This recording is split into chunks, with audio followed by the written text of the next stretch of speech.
Presentation 14% के करीब है। ओबीसी जिसमें हिंदू मुसलमान सिख मिला के 56% के करीब है, उनका रिप्रेजेंटेशन तकरीबन 31% है।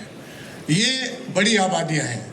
अगर हिंदुस्तान में डेमोक्रेटिक सिस्टम में हुकूमत बनाना है और आगे बढ़ना है और उनकी सामाजिक और आर्थिक तरक्की करनी है इन तबकों की, तो ये ज़रूरी है कि इनके जो पढ़े लिखे और रिसोर्सफुल मेंबर्स हैं, इनको पॉलिटिकल पार्टीज में, उनकी संस्थाओं में, शासन में और सेमी गवर्नमेंट इंस्टीट्यूशन में उनकी आबादी के तनासब में रिप्रेजेंटेशन दिया जाए।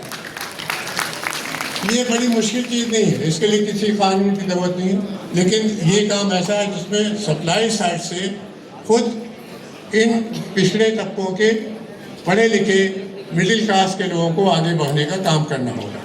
जब आप डिमांड रखेंगे, अवेलेबिलिटी अपनी बनाएंगे कि हम विनेबल हैं, तो आपको टिकट मिलेगी।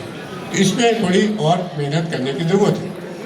और दूसरी तरफ ये भी ज़रूरी है कि आप हर जगह जहाँ भी बैठे हो, चाहे आप सामान्य साधारण वर्कर के या किसी पोजीशन होल्डर के, वहाँ इस चीज़ को अपने से सीनियर लोगों तक ये बात पहुँचाएं कि यहाँ पर शॉर्टेज है, इसको बढ़ाएंगे तो फ़ायदा होगा। और ये पॉलिटिकल पार्टीज़ के हक़ में है। अगर कांग्रेस पार्टी में हम लोग ओबीसी, पसमानदा कम्युनिटीज़, महिलाओं और दलितों की हिस्सेदारी को आगे बढ़ा दें और ज़्यादा, तो हमें फिर गवर्नमेंट बनाने में कोई रोक नहीं सकता है।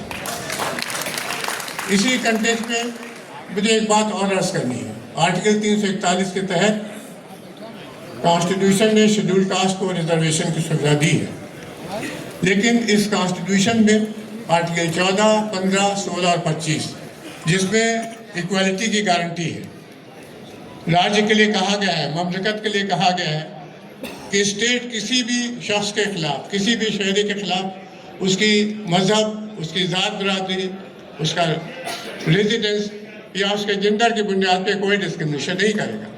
लेकिन 10 अगस्त 1950 को भारत सरकार ने इसी आर्टिकल 341 के पावर ऑफ रूल मेकिंग के क्लास के तहत कॉन्स्टिट्यूशन शेड्यूल कास्ट ऑर्डर 1950 जारी किया, जिसके 341 के तहत जो शेड्यूल कास्ट की सुविधाएं वो सिर्फ हिंदुओं को मिलेंगी।